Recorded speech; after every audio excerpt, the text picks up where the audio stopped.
The air was thick with the scent of fresh-cut grass and gasoline when I first saw her. Karen, strutting down my driveway like she owned every inch of it. Her sister, Kathy, trailed behind, clutching a clipboard, her lips pursed in that sanctimonious way that screamed neighborhood watchdog. My heart thudded, not with fear, but with a slow-burning rage.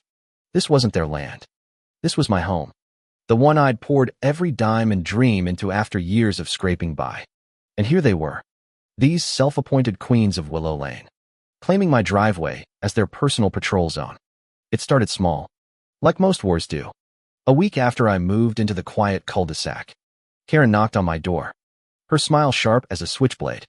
"We're the neighborhood welcoming committee," she said, her voice dripping with fake honey.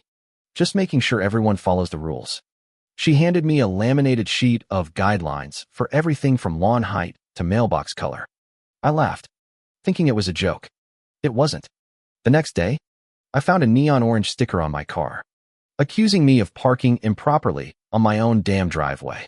Karen's handwriting was unmistakable, all loops and flourishes, like she'd practiced her signature for this exact moment of petty power. I let it slide. New neighborhood. New start, maybe they'd chill. But they didn't. Every morning, Karen and Kathy would march past my house, eyes scanning like hawks, muttering about my unapproved flower beds or the unsightly basketball hoop my kid, Jamie, loved. Jamie, with his gap-toothed grin and endless energy, didn't deserve their glares. Neither did I. The sisters' whispers carried on the breeze, sharp as the chirp of cicadas at dusk. And I'd catch fragments. Outsider. Doesn't belong. Needs to learn. My stomach churned, but I clenched my fists and kept quiet. For Jamie. For peace. Then came the Saturday that snapped something inside me. I was sipping coffee on my porch, the mug warm against my palms, when I saw Karen plant herself in the middle of my driveway. She was yelling at Jamie, who'd left his bike leaning against the garage. "This is a safety hazard," she shrieked, her voice slicing through the morning calm. Jamie's face crumpled, his little hands trembling as he tried to explain it was an accident. I stormed out, the screen door slamming behind me, the sound echoing like a gunshot. "Get off my property," I said, low and steady. But Karen just smirked. "This driveway's part of the community easement," she said, waving her hand like she was dismissing a servant. "We have every right to be here." Community easement? Bullshit. I'd checked the deed. My property line ran clear to the street, and I told her so. Her eyes narrowed, but she didn't budge. Kathy scribbled something on her clipboard, muttering about violations. That night, I couldn't sleep. The hum of the AC unit buzzed in my ears, mixing with the memory of Karen's smug face. I tossed and turned, the sheets sticking to my skin, until I sat up at 3 a.m., my heart pounding with a single thought: enough. The next morning, I drove to the hardware store, the smell of sawdust and metal grounding me as I bought 4 private property signs, their bold red letters screaming defiance. I hammered them into the ground along my driveway, each strike a release, the clang of metal against wood drowning out the sisters' imaginary authority. By noon, the signs stood tall, glinting in the sun, and I felt a flicker of triumph. Jamie ran out, his sneakers slapping the pavement, and grinned.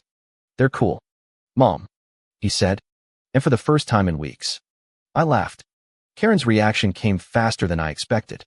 She stormed over that afternoon, her face redder than the signs, her heels clicking like a ticking bomb. "You can't do this," she spat, pointing at the signs like they'd personally insulted her. "This is a neighborhood. We have standards." I leaned against the porch railing, arms crossed, and let her rant. The air smelled of her overpowering perfume, a cloying mix of lavender and entitlement.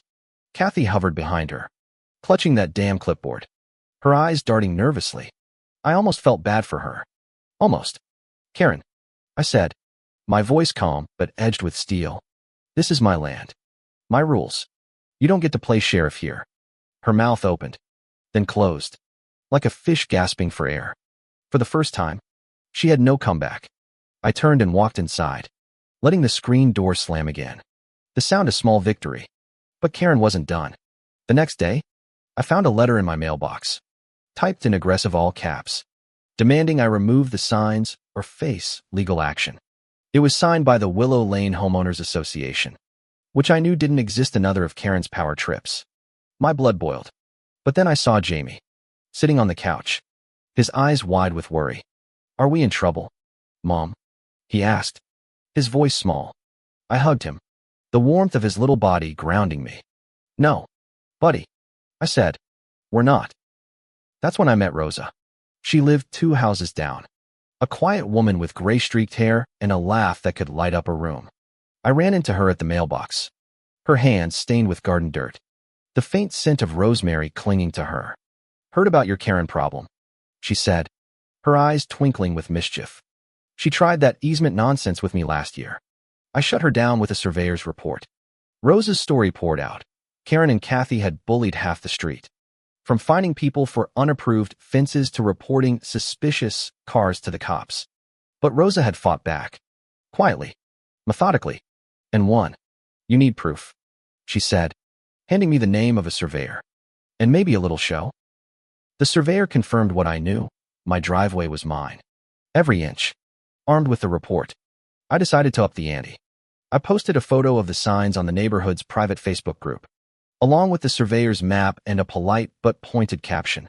"Friendly reminder, my driveway is private property. No easements. No exceptions. Let's all respect boundaries." The post blew up. Neighbors I'd never met commented, liked, shared. Some thanked me for standing up to the sisters.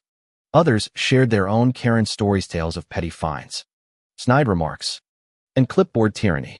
The air in the group crackled with rebellion, and I could almost hear Karen's gasp from across the street.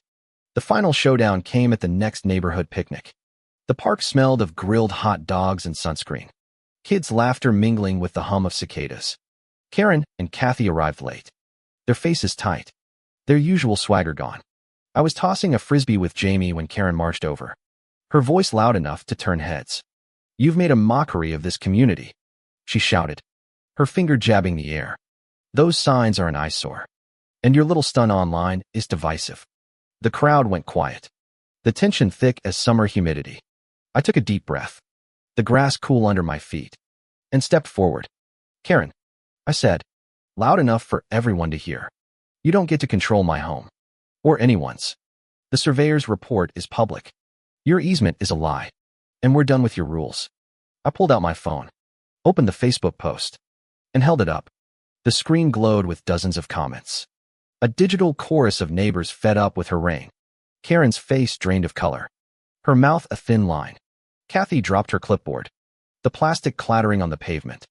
The crowd murmured, then clapped slowly at first, then louder. A wave of support that made my chest tighten. Karen turned and fled, Kathy scrambling after her, their heels clicking in retreat. Jamie grabbed my hand, his grin brighter than the sun overhead. "You're awesome, Mom," he whispered. I squeezed his hand, tears prickling my eyes, not from sadness, but from the weight of standing tall. That night, I sat on my porch, the air cool, the crickets singing a soft hymn. The sign still stood, unyielding, a testament to boundaries reclaimed. Karen and Kathy stopped their patrols. The neighborhood breathed easier, neighbors waving instead of whispering. Rosa dropped by with a plate of homemade tamales, her laugh warm as the food. "You did good," she said, and I smiled, the taste of victory sweeter than I'd imagined. In the end, it wasn't just about a driveway. It was about saying no to bullies, about teaching Jamie that courage isn't loud, it's steady. It's the quiet strength of a sign hammered into the ground, the click of a keyboard posting truth, the clap of a crowd choosing justice. And as I sipped my coffee, the mug warm against my palms, I knew we'd won more than a fight. We'd won our home.